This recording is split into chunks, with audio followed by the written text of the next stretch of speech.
আসসালামু আলাইকুম প্রিয় দর্শক, ঘরোয়া কৃষক কিষানির পক্ষ থেকে শুভেচ্ছা অভিনন্দন। আজকে আমরা আলোচনা করব ধানের জমির উপরের পাতার অংশ লাল বা হলুদ হওয়ার কারণ কি। এর জন্য দায়ী হচ্ছে ব্যাকটেরিয়া। এছাড়া যদি আর্দ্রতা 28 থেকে 30 ডিগ্রি সেলসিয়াস তাপমাত্রা থাকে, অতিরিক্ত গরম থাকে, তাহলে আপনার জমির ধান উপরের অংশ লালচে হয়ে যেতে পারে।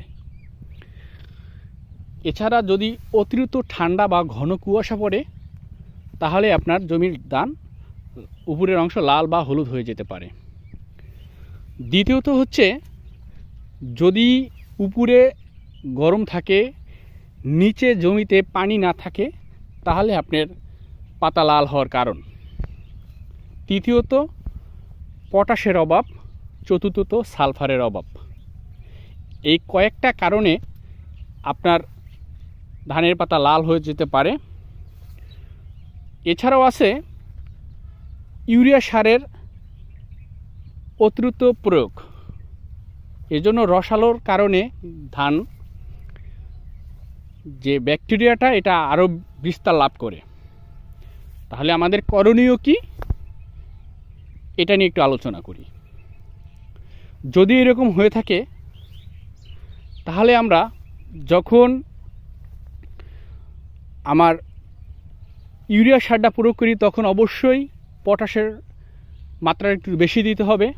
যদি না দিয়ে থাকেন, এ অবস্থা যদি থাকে, তাহলে অবশ্যই প্রতি লিটার পানিতে সালফক্স বা সালফার, যেমন থিওবিট, হেবিট, গেবিট, কুমুলাস, প্রতি লিটার পানিতে 5 গ্রাম করে। এর সাথে অবশ্যই আপনারা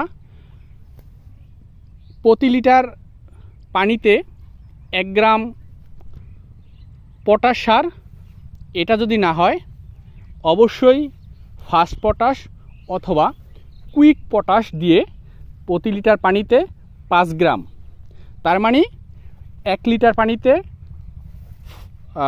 সালফক্স বা সালফার 5 গ্রাম, কুইক পটাশ 5 গ্রাম, 10 গ্রাম ওষুধ দিয়ে আপনি পুরো জমিতে স্প্রে করে দেন।